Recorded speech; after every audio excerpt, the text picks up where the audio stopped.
Are you ready? I'm always ready, man. I showed up ready. Okay, good then. Moot point, an issue which no satisfactory answer is found. This is all a moot point. The meatloaf! We want it now! The meatloaf! Ma, the meatloaf! Like a cow's opinion. I've had it with this dump! Got no food, got no jobs, our pets' heads are falling off! This is all a moot point. Doesn't matter. Well, hello, and welcome to the Moot Points podcast. I'm your host. Hello there. Well, hello, I'm your host, Patrick Moote, the old-timey bartender. It sounded like you just opened the door to like a cabin. Well, hello there. Thanks for stopping by. I'm working on my intros. I'm trying a new thing every week. I just lit a fire. Well, hello, welcome. Poured myself a nice hot cup of tea. You're going to love this place to death. Let's have a discussion. Let's talk about Michael Jackson. Oh, God. Well, you want to jump right That is that kind of guy who would answer the door like that. Hello. Hello, welcome. Let's talk about Neverland Ranch. Want to talk about what happened in Michael Jackson's history? Oh, God. Yeah, we got a lot of stuff to cover today. We got fun. Pat's got PTSD, said he's waking up with nightmares. Is that what you're saying? Night sweats. Night sweats. I think I consume too much medical marijuana to remember my dreams, so I don't know what I'm dreaming about. I rarely dream. I don't dream. Like, I don't remember. I think I do dream. I just don't remember my dreams. Like, I think maybe in the last year, my dreams have been far too scary for me to remember. Like, I'm just repressing my dreams. I also think that I said this one time. I was like, I don't really remember dreams. And they're like, how often do you drink? And I'm like, all right. Easy now. Okay, easy with put your big old pointer That's finger why I away. drink. I drink to black out my dreams. Well, there's a really funny Doug Stanhope. Doug Stanhope's a comedian, but there's a really funny bit that he's got about trying to sleep sober for the first time, and about it, he's like, God, you know how hard that is. It's like, God, you don't drink, and that's when the circus really kicks in. It's true. Your brain just goes wild. Ferris wheels going all night long, and I'm living in a madhouse. We got that. We got the Michael Jackson documentary, part 1. We only are at part 1 right now. I haven't watched it yet, so I think we'll probably be on two sides of a spectrum, which is people who do and don't want to watch this. Yeah, but it doesn't. Here's the thing: you can not watch it all you want to. Leaving Neverland, it's not going to change the fact that this there's going to be two people moving on from here, and I agree. There's people who are like, I'm not going to watch it, but that's not going to stop the people who have seen it and are going to have a feeling. You're going to have people who are like, straight up, that's insane. That dude's a creep. I can never, for the rest of time, listen to a Michael Jackson song or look at Michael Jackson and not feel a certain feeling for the things that he made kids do and the things that he did to children. 7, 8, 9-year-olds. And there are going to be people who flat out say like, no, he's lying. Those guys are lying. They're trying to get money. I saw this on Twitter so much. Let him rest in peace. Shut up. He's dead. He's dead. This rest in peace nonsense is like, oh, do you think his spirit? Do you think his spirit is upset right now because people are coming out and telling the stories of what he did to kids? I mean, I was not ready for the graphic detail in which somehow last night Brian was here and he was watching the Neverland Ranch, leaving Neverland on his phone. Yep. And then watching Free Solo on the TV, which I don't know if anyone's seen Free Solo, but those are the two most traumatizing documentaries of the year. Well, the great and part we were about watching them at the same time. It was the most like catastrophic multitasking I've ever seen. The great part about Free Solo is I don't really know what they were saying in it because I was listening to Michael Jackson's Leaving Neverland, but you don't even need to, really. You don't even need to see. So you're listening about Michael Jackson while watching a guy about to fall off a cliff. It was metaphorically spot on. The irony is I'm just watching a guy hang on to a rock wall, and I'm like, that right there is Michael Jackson fans. Yeah, exactly. Right there. They are desperately clinging on to a rock wall, and they can't let go of it. And it's funny because, like, I'm not kidding. They got no ropes. They're up there all by themselves. When James Safechuck, he's the one I didn't know. I knew of Wade Robson, and I know people hate Wade Robson. Why do people hate Wade? Well, people hate Wade Robson because, the Wade Robson Project. He's a dancer. He, in theory, broke up Britney and Justin because Britney cheated on Justin with Wade Robson. And I guess he's just been around the business for too long, and people just think he's a liar, and people think that he's tried to sue the Jackson estate before, and it was thrown out. But here's the reason it was thrown out. People are like, oh, his case was thrown out. I'm like, it was thrown out because of statute of limitations. It was not thrown out Because there wasn't validity. Yeah, because and it facts wasn't right. and- They just yeah. said he missed his window of opportunity to do that. Now, I did not know James Safechuck. Now, he was the first one in terms of Michael Jackson's behavior of grooming young boys and then eventually sexually abusing them. And I'm not talking about the stuff we knew. Oh, Michael's weird. He wants to sleep in a bed with kids, which is insane to me. It's weird. But what you see in this documentary is just how famous Michael Jackson is. He's the most famous human being, I think, that we will ever see. The height of Michael Jackson, I don't think anyone was more famous. I don't know, man. If you put all the Beatles into one guy. When the Mickey Mouse scandal comes out, it's going to be huge. Mickey, what do you mean? I didn't do nothing. you just did that to do a Mickey Mouse impression. The me too for He's Mickey Mouse. bigger than Jesus. I'm sorry, but he's huge. No, I mean, people were climbing buildings to try to peek into hotel rooms just to get a glimpse of Michael Jackson. Like, this guy was so huge, so big. People were going above and beyond to really kind of help craft his public persona into this fun-loving, sweet, like a big child is what he wanted people to view him as, a big child. And in that interview in 2003, he basically told Martin Bashir that he doesn't know why anyone would have a problem with him sleeping with kids. And Martin's like, I would have a problem with you sleeping with my kids. He's like, well, then you're being weird about it. There's nothing sexual. I'm just sleeping in a bed with children. Red flags everywhere. Huge, so many huge red flags. I feel like this year has been the year of documentaries about people who should be climbing things they shouldn't, and parents letting adults do things with their kids they shouldn't. Because Abducted in Plain Sight is like the same shit, where you're just like listening to these parents talk about how they justified it, and you're like, how? What is wrong with you? Well, adults don't sleep in beds with kids here's unless the thing. you're their parent. Abducted in Plain Sight is insane. And we tried to find a reason to rationalize dumb, bad parents by saying, oh, they're just small town people. I grew up in a small town. It's a Netflix documentary about a girl who's kidnapped twice by the same guy. By the neighbor. But also this neighbor was very much the same as Michael Jackson. Psycho. The parallels between Michael Jackson, Leaving Neverland, and Abducted in Plain Sight is this. Familiarity breeds what? Contempt or whatever, or familiarity breeds like relaxation. I guess contempt is the wrong word there. Opposite.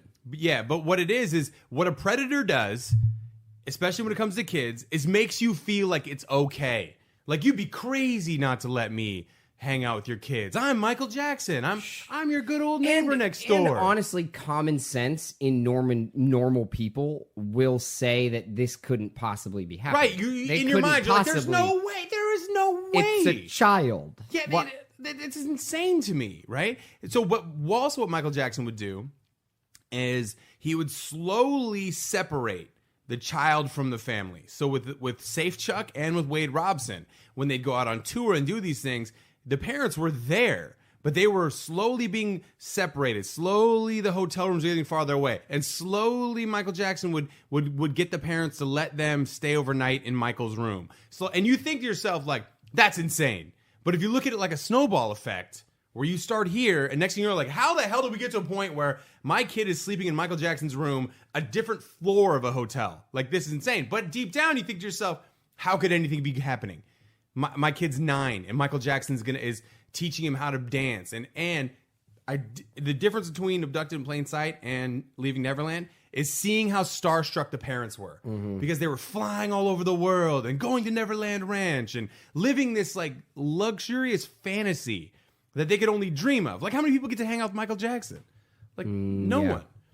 No one. But I was not prepared for the graphic detail. And we won't get into it now. I don't want to get into it, because here's the thing with No, but I'm just saying, it was very, very adult, and it was very disgusting, and it was the point where, like, I literally had to stop watching for a second and, believe it or not, start watching a guy almost fall off a rock cliff. Yeah, somehow that was your place of safety. To find, like, less anxiety, because I'm sitting here thinking, how did this dude go to he went to court for this? He had he was accused by one boy, I believe his name was Chandler, and then the rest of them lied, but they were all kids at the time. And I'm not going to tell anyone how they have to respond to sexual abuse. Like, there's probably guys right now wrestling with it, Macaulay Culkin, and maybe those who are like, you know what, I don't want to be a guy who coming out about Michael Jackson making me do and perform awful sexual acts. And these were grown-up sex things that he was doing with these kids after disarming them and making them feel like it was okay. And this is where I feel like this documentary and a documentary like this, and like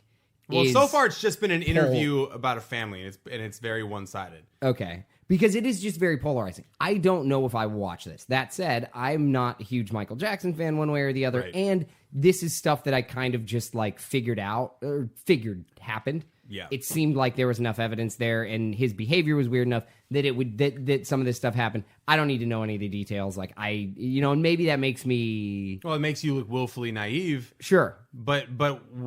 Okay, hold on. It doesn't. None of it. I don't think any of it's going to surprise me. I think I'm going to sit there and watch and be like, well, yeah. I mean, it feels like it very much feels like we got our Michael Cohen hearing, where we're like, oh my God, all the stuff that people said was happening, Michael Cohen is saying is happening. Now you say it's true. We don't know it's true. Now we have the same situation where we have allegations. We have two people telling their stories, but I find it hard, and I don't know if I could ever find a place to tell a survivor of sexual assault or abuse, or like the Jussie Smollett thing. I erred on the side of believing him because I don't believe anyone would fake that. And the details in which these two go into in terms of Michael Jackson's like preferences and the things he made them and wanted them to do are so vividly graphic. And the places at Neverland Ranch in which they performed these various things were so vividly graphic that I for the life, I can't even wrap my head around someone faking these details. Yeah, it's really, and people want to create this like shield for themselves of Michael Jackson was just a big kid, man, and it may have happened to him when he was a kid. Sure, that may all be the case, but guess what? It's still illegal. And here's where I disagree with any of those things, saying he was just a big kid. He would make them practice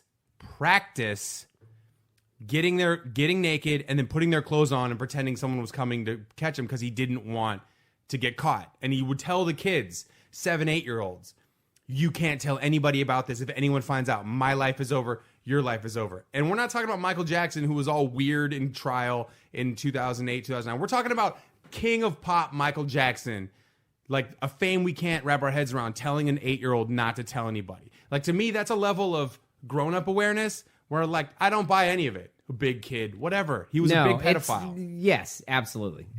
I've always kind of believed the rumors. We just thought he was weird. You don't want to believe what you hear. I believe the rumors because I wasn't a big enough fan. There is going to be, I think there's going to be two sides of the side of people who don't want to watch this documentary. I think it's going to be probably about 80-20, but 20% of the people who don't want to watch it are going to not want to watch it for reasons like me, where they're just like, I don't need that in my life. I don't need to hear the details. It's awful. It's going to mess me up. Like I'm going to be thinking about it for like a week. I will just accept that he was probably a bad man doing bad things at certain times. And the other 80% are going to be like, I'm not watching that because I love Michael Jackson and I don't want to know this stuff. To me, that's garbage. I think it is. I think it's cowardly to not to just say to yourself, I'm going to separate the art from the artist here. And the reason I believe that is because in music there is no separation of art and artist. You may look back at it and say like, well, listen, man, like I don't want to hate Michael Jackson. I don't want to think he was doing those things because I was going through a rough period of time in my life and his music got me out of it and I listened to that music and it made me happy. That's fine. No one can take that moment away from you. But moving forward, you don't have to listen to his music.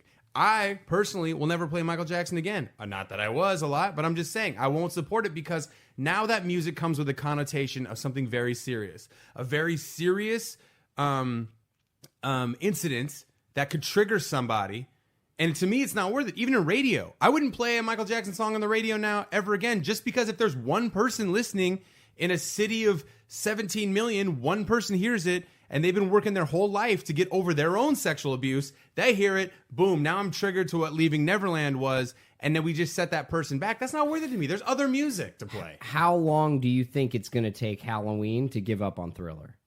I'm just in general. It might take a long time. I think that what's happening right now, and you're seeing a lot of defenders, some Michael Jackson defenders, is they're all wrestling with themselves right now about the feeling of guilt of, was this guy doing this? Did we turn a blind eye? And the answer to that question is no. A lot of people were hiding this from the world. A lot of people didn't do their jobs. A lot of people were letting it happen. So it's not on you. But what I would say is what you think Michael Jackson is not Michael Jackson. You think of the character Michael Jackson. The man Michael Jackson was a completely different person, and we don't even know who that person is. You know not one thing about Michael Jackson, except every time he had an interview or said something, it sounded weird and it made your skin crawl. You know why? Because your instincts were right. Your gut was right. He was a weird pedophile. There we go. There you go. I feel good. Is your dog having a nightmare? He's having nightmares right now. I actually kind of I was going to snap at him, but I'm hoping. The other day he woke up howling and looked at me like he was so terrified. Like he's been having night terrors. So listen, I do find it interesting that people are telling me, and people said this today. We had some callers on the radio show. I'm going to wait for the second part of the documentary and see before I make my opinion. What are they going to justify everything in the second half? Yeah, what could change? When the hell would they have to air for you to say, okay, I get it now? Or okay, like Michael didn't do it. Like right. You didn't know Michael Jackson was actually had that weird Benjamin Button disease, so he was actually like younger than these even kids. then, it's still insane. Still younger. Like, you can listen if you believe people when they say they've been sexually abused, and I do. I will always believe that person because that is a very, very tough decision to make to come to grips with something when you were victimized as a child. I'm not going to sit here and call you a liar. I'm going to believe you. Now, I think it's on the estate to prove otherwise, so I guess we'll have a documentary in 5 years called People Are Liars or whatever. But till then, part 2 tonight, I'm going to give you another fired up. Yeah, Brian's going to watch that and Game of Thrones. So I guess on Wednesday, you're just going to hear me go, remember that podcast from Monday? I still think it, but even more now. All right, you can move me off the topic. I just came thundering in with a all right. change. I got you. With a change. You can move me off the topic. We'll move off the topic. We'll go away from something negative and we'll go to something positive right now. What do you want? Do you have something positive? I do have something positive. Brian and I have teamed up with the American Cancer Society and Determination LA to raise money for cancer, fighting cancer. That's right. It's one of those weird things to say where you're like, I'm raising money for cancer. It's like, no.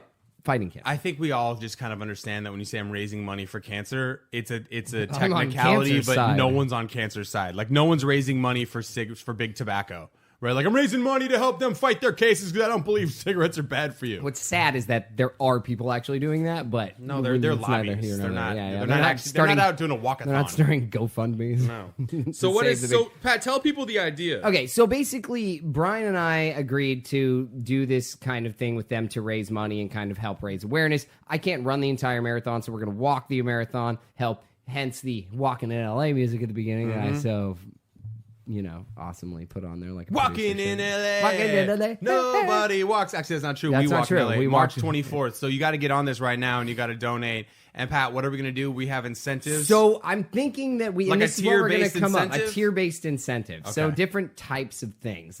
So here's the thing. I don't think that you really like to dance. Do you like to dance? Oh God, no. Okay. No. Okay. I stand on the wall when it is. Exactly. I got to have about 9 or 10 drinks in me. Before I Donate dance. $100 and Brian will send you an impromptu dance video on Instagram. You can okay, you know what? I'll up it. You can request the dance. You can Fortnite Excellent. dances, Yes. whatever you want.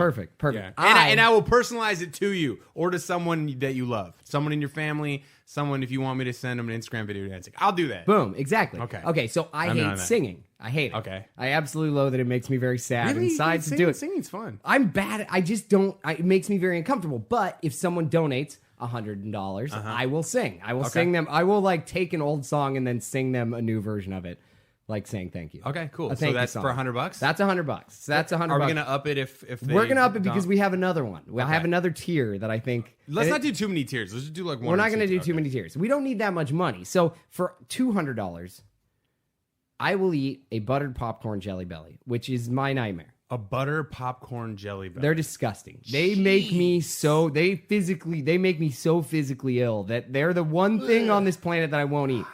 butter For popcorn. $150, Brian will take a bite of a pickle. Oh God! Come on. $200. $200 for the No, pickle? let's do 150. 100. I'll do 150. 150. I'll do it. On 150, video. Brian will take a bite of a pickle. Damn. Okay. I know. All right. Are those the Ridiculous. tiers? Those are the tiers. I Okay. mean, with the other... So go to. You can find it. If you make a donation, we'll say if you make a donation over $40, or if you make a donation over $50, we will do one of us will do a video thanking you. We'll hit you up and be like, "Thank." We'll give If you a donate, video. yeah, we'll give you a we'll- thank you video for everything. Yeah, but if you want us to sing and dance and eat pickles, Make asses of ourselves. buttered popcorn So jelly you can bellies. find the donation website in the link on Pat's Instagram page. Yes. I'll also put a swipe up a few more times on my Instagram page. It's the American Cancer Society. When we post this podcast on Facebook. So if you're listening to this go to Facebook right now. Go to Facebook right now. And you'll have the link right We there. will both put a link up. Okay, I got a topic here. Hit us with some music. Ooh. I mean, what... Do you have Matlock? It's a have mystery we need to solve. A mystery. What do we got? I right. love mysteries. You love mysteries? Yeah, my whole life is a mystery. All right. So I was informed today that my previous radio show. God damn it! Why, knew, this is a good- I knew this is where we're going. Well, this is a good investigation. First of all, we need to clear our good names on this one. Sure, maybe we can call into Because what happened to the previous radio show and what see happened, exactly well, what it's they the were Bird talking show. about. That's the Bird Show, and I love the Bird Show, and I love so do everybody I. on it. Me too. We're good friends with everybody on it. They're wonderful people. For the most part, I think. But here's the thing. So I got a text message from my girlfriend today, and she says, "Hey, the Bird Show's talking about you, right?" And I'm like, "About what?" And she says, "What are you doing? Are you trying to drown me out? I'm in the middle of something."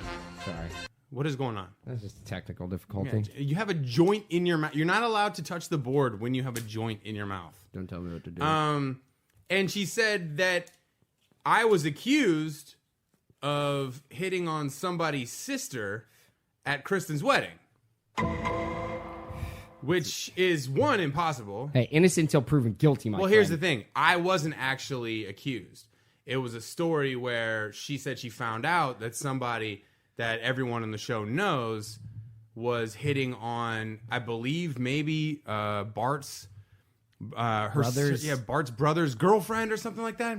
Wife, girlfriend, And something. they wouldn't, and she Significant wouldn't. other? Upon pressing from everyone in the studio, which is what you do, because you don't bring up that story unless you're going to come with it, right? You gotta have context. I mean, you Bro. at least some that you can hold back. Or you just gotta be, if you're gonna bring that story up, you gotta be willing to go the full distance, because here's the problem. There's a lot of guys at that wedding, okay? For one, me, you, Patrick, Me. and Chase Hill, Pat Mood on Instagram. producer, Chase Bovard on Instagram. Good looking Chase. We were all there. Chase is hot. Together. And so when you're going to tell a story like that, and then it gets back to my girlfriend where, like, apparently someone was aggressively hitting on someone at this wedding, you got to tell the full story, Okay. because I need my name cleared, because I had nothing to do with that As nonsense. a character witness for the whole weekend, it was possible that we were all closer to hooking up with each other. In terms of, like, you, me, and Chase were, like, broing out so hard. I mean, it was the bromance of all bromances. I don't remember We slept talking to one single girl. We slept in the same bed. We slept in the same bed every single night. And there was multiple bedrooms in this house. It was a haunted house in Lexington. I got and too we wanted scared to and I just sleep with Brian's sleep with me bed. every night. So here's the thing, though. What drove me crazy is now, my girlfriend is, like, questioning me because she didn't go to the wedding. And she's like, who was this? I'm like, yo, it wasn't me. So I don't know. And I'm not trying to throw Chase or Pat under the bus. I can vouch for Pat the whole time. Now, Chase, I can vouch for him most of the time. But I know you and I were together the whole time. Yeah. We danced at the wedding. The only thing that If I hit on somebody, though, honestly, if I did, it would have been one of those things where, like, in passing, like, I hit on him and then Right. walked away and was like, well, that's not a real hit. That's like a a drive-by. In the story, hit. the story that Kristen heard, it was like aggressive. It was holler. aggressively hitting. It was like whoever the guy was. I haven't listened to the story. I'm hearing it third hand, so this all could I've be been a lot talking of about this like nonsense, 2 too. years later. I don't know. Who knows? But so I know for a fact that none of us, that neither you or I, were hitting on someone to the point. I wouldn't hit on anybody. We were just hanging out by ourselves. Yeah. Pretty much. Well, I mean, we were trashed. If you watch my Instagram story, I posted like a million videos of this kid dancing. Well, there was and this I kid had- like break dancing, like Yeah, this baby crushed it. break dancing, and he was doing real well. That's and, what I was And in doing. the story that she heard, apparently they were like, she was like, I'm a take-in, and that didn't stop him hitting on him. And she won't tell who it is, right? That's which is none of enraging. us. That's none of us. But here's the thing. The thing that I was doing during that weekend was aggressively demolishing my ex-wife on Instagram Live. Like, aggressively demolishing. I remember it. Made me saying uncomfortable. a lot of things that my NDA at the time would have frowned upon, because I thought to myself, hey, man, it's Instagram Live. You got to be watching right now. Amy, Bert's friend and assistant, Amy, who drove us up there, who was kind of like, she's the show mom, basically, for me and you, because we were, like, on three wheels the whole weekend. God, she's the best. We had a blast, man. But she was always the one being like, Brian, stop yelling into your phone about your ex-wife. So the thing about it that drives me crazy is, if you're going to tell a story, damn it, tell the whole story. Don't throw out this, like, misleading information, because I'm like, I had nothing to do with that, but now I got my girlfriend and other people probably wondering, hey, was it Brian or Pat? Well, it was not Brian or Patrick. We did not do honestly, any of I that. wish it was me. I wish I had been less hyper-focused on, like, duding out with my bros. I mean, we won horse racing We money. won a bunch of money, horse racing. We I remember, left the reception to go to a bar, and Chase passed out with his head on the I remember buying tequila shots for Davi and Cassie. And that's the thing. I remember vividly that entire weekend. I even remember on the way home after Kristen's wedding, Amy Howard taking my phone from me because I was live streaming things I wasn't supposed to be live streaming. I remember one point when we were about to go out, which would have been an opportunity for you to hit on someone, where you turned and walked back to the house and went to sleep because you were tired and hammered. That's right. I bailed because on you one couldn't night. handle it anymore. You were stumbling down the street, and I was like, I think you should go to bed. And you were like, you know what? You're right. Fuck it. Man, and you went right back to the house and went to sleep. I was a damn good boyfriend that weekend. You were a good boyfriend that weekend. I went out and maybe I hit on somebody.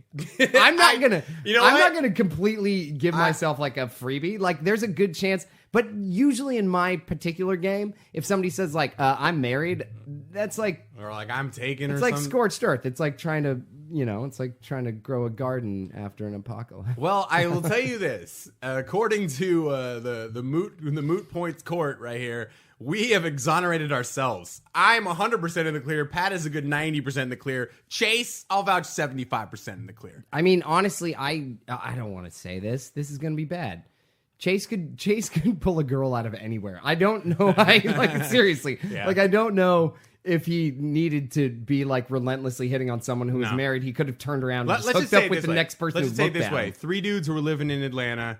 We're not trying to hit on family members from Kentucky. How else can I put it? It's just case closed. It wasn't us. And here's the other thing, because I was like, oh, the reason she's probably not saying anything is probably someone who works still with the like, why would you hide? Why would you protect me or you? I know. Throw us under the bus. Yeah, I can't steamroll right over us. So it's clearly someone still involved with the show. Let's just start new rumors on our show. Tommy.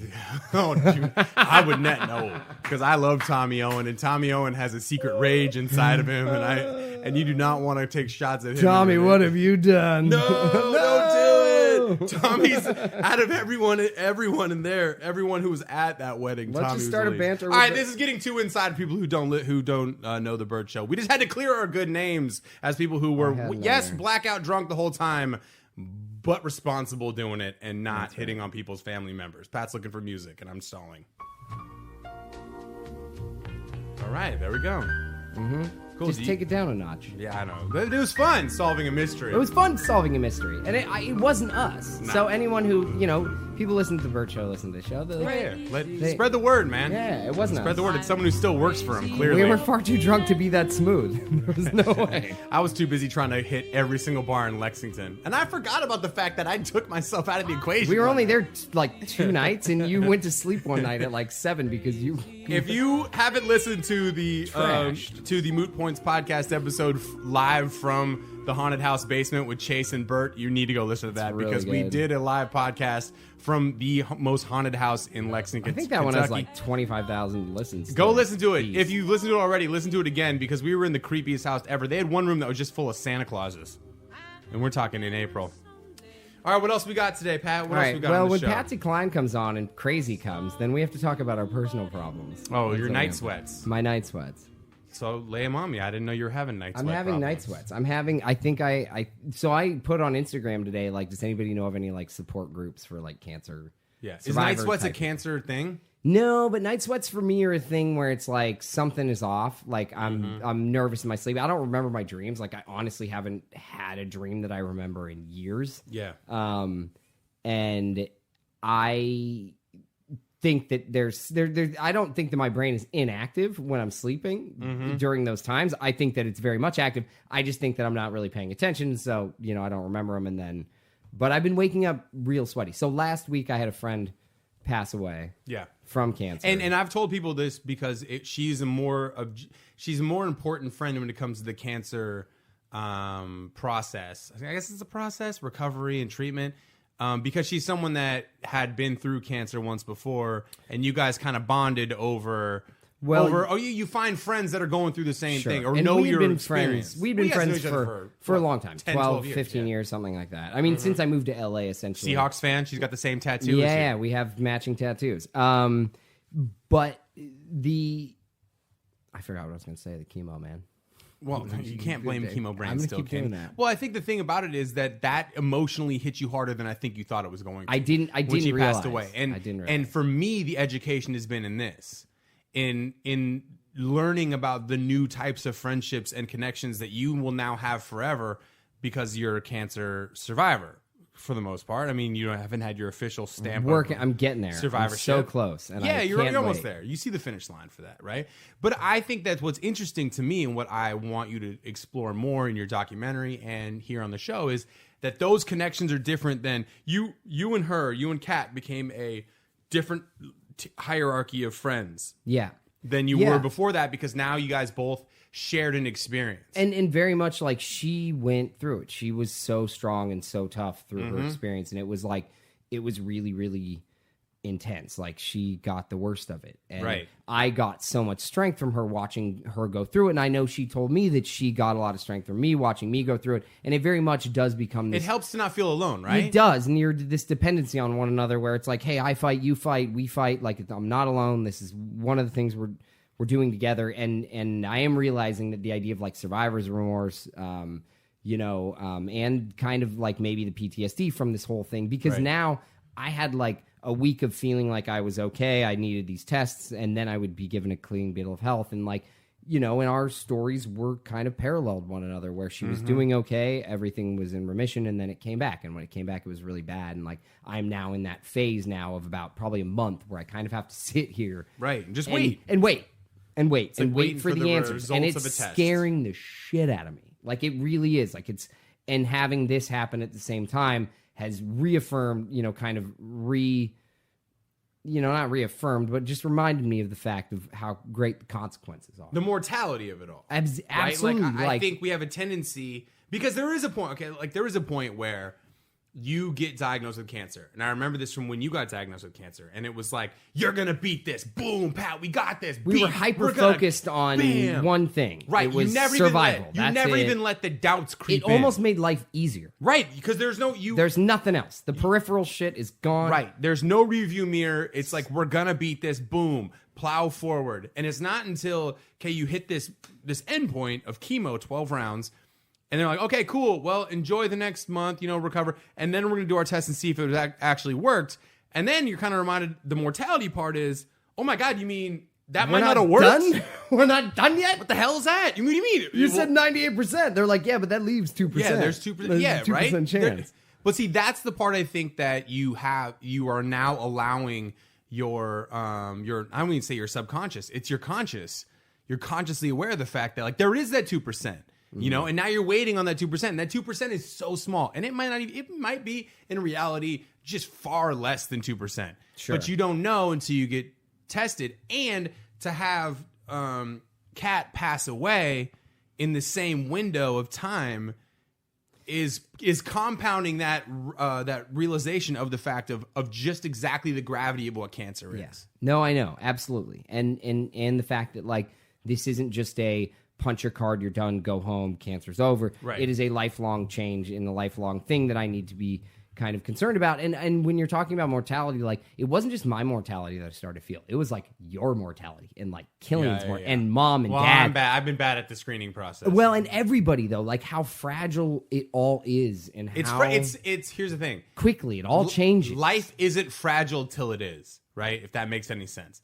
It's like we're never more aware. We're never feeling like there's anything that could ever take us down until something is, and then it's too late, and then we say life is fragile. Sure. When in reality, human beings are very resilient. It's not that we're fragile. It's that until it happens to us, it seems like it's over there. Sure. In a different place. And then when it happens, it does kind of have this effect of, you know, I don't know, like making your perspective change in a way that's crazy. Like the things that used to bug me that were kind of trivial, like don't matter anymore. Like so don't matter anymore. You know what? You're going to But what's weird is that now I'm getting back to regular life and having to deal with the same shitty problems that I had before all this started. And I'm realizing like I hated those problems. Like those things pissed me off so bad. You're going to have to actively do this. This happened to me.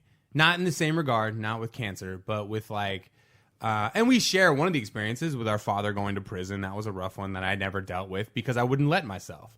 I wouldn't let myself be upset. I wouldn't let myself be sad about it. I just soldiered. I compartmentalized the I soldiered through for 5 years. Yeah, exactly. And I just was like, just doing what I could to help. And it wasn't until he got out and we became more. He went to a therapy session with me, and we became more of a peer-to-peer relationship. And I realized that I had kind of taken over his role, that I was pissed at him, that I allowed myself to be mad, that I allowed myself to like let him know how I actually felt. And I remember when I went through my divorce in a very abusive relationship. I'm not afraid to say that now, that it was abusive both towards me, verbally, emotionally, and physically abusive. And it's not until you get out of those things. And part of your healing process is learning how to care again about the little things, right? Sure. I remember being, on morning radio, especially. Like I'm going through some crazy stuff in the background, and I'm supposed to care about what does this girl text back to this boy she wants to date? Oh. I want to tell her to shut up. That doesn't even matter. And then dump my problems on her. But the thing is that those things are big to them. You know what I mean? Right. And so it took me a long time, man, to get over that resentment. Context matters. You know what I mean? Like it really does. Like the context of the way that things are happening. I believe that what we should all be doing, and I like started to try to write a book, and the whole title of it and the whole thing is like the importance of eating shit. So like that's what I call it. And it's literally everybody getting better at just taking it to the face. Life is not perfect. And it's going to hit you in the face. It's what's now driving me crazy, having gone through this, is especially on social media, when I see people having these little pity parties about things that are so trivial, right, and wasting so much energy. I just want to hit them up and be like, yo, you're wasting so much energy on something that's isn't going to matter in a week, when you could be spending that energy on something positive. Like, focus on something positive. Why are you focusing on the negative? Like, you're looking for it, and then you're broadcasting it out there. Like, give me a break. I think it's different. Life isn't that hard for you. There's two differences, okay? There's a difference. You're right. There are trivial things that we can't be bothered by, right? But then also you have to understand that everyone has a different frame of reference for what is a problem for them, right? Now, I understand there's things that are petty that you should let go, and there's things that you should allow yourself to be upset about. If someone, even if it's a tiny jackass thing, right? Like, somebody cuts you off in traffic, don't go crazy, but you can be like, man, come on, like, express it. You can be upset in that moment. You don't have to let that But it's when go. people go looking for things to be sad about or to be mad about. Well, there are people who just do that. Exactly. And that's what I see more now. Like, I see so much of that now, where I look around and, like, somebody will complain to me about something, and it's not like I want to be like, try having cancer, which, but legitimately, I'm in the back of my head, I'm like, really? We're mad about, this is what we're upset about today? This is what you're ruining your day over? Like, why? Like, it's so not. Well, I think significant. you've hit like it's a pendulum's going to swing both directions, right? And you're just coming out of cancer, and you're coming out of a major life-changing, life-altering problem. Now, granted, I think a lot of perspective can be gained from what you're saying, but also by being annoyed by other people being annoyed by petty things is also kind of letting the petty negative creep in. And you just got to get good at saying, like, even saying like, and I'm telling you, I learned this from morning radio, because I'm not kidding you. I would roll into a radio show and be just furious internally at the fact that we even care about this nonsense. But then I realized, okay, you know what? I can still have my perspective. Like, I wouldn't let that bother me. But if it bothers you, I'll give you my opinion. Right. I might tell you that, your opinion might be, hey, in 6 months, you're probably not going to care about this. And in reality, you probably won't. But in the moment, you can say, okay, you know what? You want to know? It matters. Yeah, it matters to them. And I think you have to be comfortable with the fact that you don't let that stuff bother you anymore, but it can bother other people. Well, and I'm not saying necessarily that I judge anybody because of these things. I do. It's a problem. I'm just saying that I've become more hypersensitive to it, where like I see it, where like I watch people wasting energy on things, and I'm not mad or angry or frustrated. I'm more just like sad for them, where it's like, man, like you need to prioritize a little bit better, you know, like honestly, like yeah. And what I'm saying is, your boss making an underhanded comment that you may or may not have taken out of context, ruining your week. Like, give me a break. Like, well, I mean, you are at the pendulum swinging to the point at which you're like, that's not a problem. And then eventually you'll swing back to the middle where you'll have some perspective and you'll be able to say like, okay, I can see why that would bother you. Now I wouldn't let it ruin your day. I'm already letting the things so I've been comparing it to this, and you were kind of talking about like dealing with the ex and like how you compartmentalize things. So like when you compartmentalize things in a certain way, you get to a certain point where you have to unload all of that shit. And it's like cleaning your refrigerator. Taking a data card off a camera and offloading it's like cleaning your refrigerator. Like you've got stuff stuffed in the back that you've been waiting to open for so long. It's way past due. Way past due. And you open it and smell it and it just stinks and you're like, oh my God. But there's other things where it's like you open it and you're like, I can still work with this, kind of like, maybe I'll put this back on another shelf. And like, you know, some of these sauces are like years old. I don't even know why I'm carrying this shit around anymore. I legitimately Googled how long it takes for ketchup to go bad. And I think I had some bad ketchup the other day because I felt like I was going to throw up on Saturday. I had some bad ketchup the other day. It's all about perspective, you know. And, it is. And things, and you'll get to a point where you're comfortable with your experiences. I mean, I wouldn't expect you to have that right now. This what I'm looking for is cancer survivor patient support groups. Meditation. Something like that. I mean, Yoga. But what I would like to talk to some other people too and just kind of like make sure that these, you know, like... But these are that you're having the natural progression of feeling. And I think it's even though you can tell me this right now, every morning I wake up and I need someone to tell me it again. Well, like I need someone to remind me again that it's like it's not my fault that I survived and other people didn't, because that's been a hard thing for me to kind of wrap my head around. It's like, why am I okay and they aren't? I ignored my symptoms for so long. I should have been in a worse place, and I'm not. Yeah. I mean, but also you can't beat yourself up over that. You caught it when you caught it, and you caught it at the right time. You know, you caught it at an adequate time, maybe not the right time. At a fixable time, which is the whole kind of like aspect that we're taking with the documentary now, and all the stuff that we're trying to do. It's all about screening, pre-screening. So much cancer is so treatable. You just have to catch it early. Don't be afraid of doctors, even though they're assholes and they're weirdos. Crushed it. I think we crushed it. That's a good way to go out, Pat. We're gonna get off on this. Whoa! Get off on that's how we close a podcast we opened about Michael Jackson with. Yeah, that's right. That's right. I don't really know what I want us to go out on. Just press a button. Walking in LA, Brian and I are starting a nonprofit also called Walk It Off. We've talked about that before. I know, but what we need is for you guys to donate some money to our attempt to fight cancer. March 24th, we're walking the LA Marathon. Swipe up on Instagram stories. $100. We'll paddle, sing, I'll dance. $150. I'll eat a bite of a pickle. Yeah, and I will eat a buttered popcorn jelly belly. Make a donation, and we'll give you a shout out on Instagram stories because we love you guys and we appreciate it. Love you. Also, we're innocent.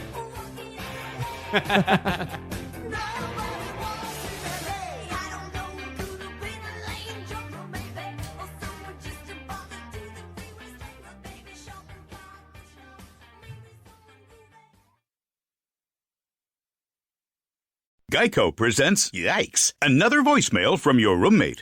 Sup, roomie? Hey, a pipe burst in the basement. It's completely flooded. Anyway, I called for someone to fix it, but in the meantime, I was thinking we could finally have that indoor pool party we've always wanted. I got some cool swan floaty things already going. Could you pick up some chips on your way home? Later. The Geico Insurance Agency could help keep your personal property protected, like if your roommate isn't the brightest pool float in the flooded basement. Visit geico.com to see how easy it is to switch and save on renter's insurance.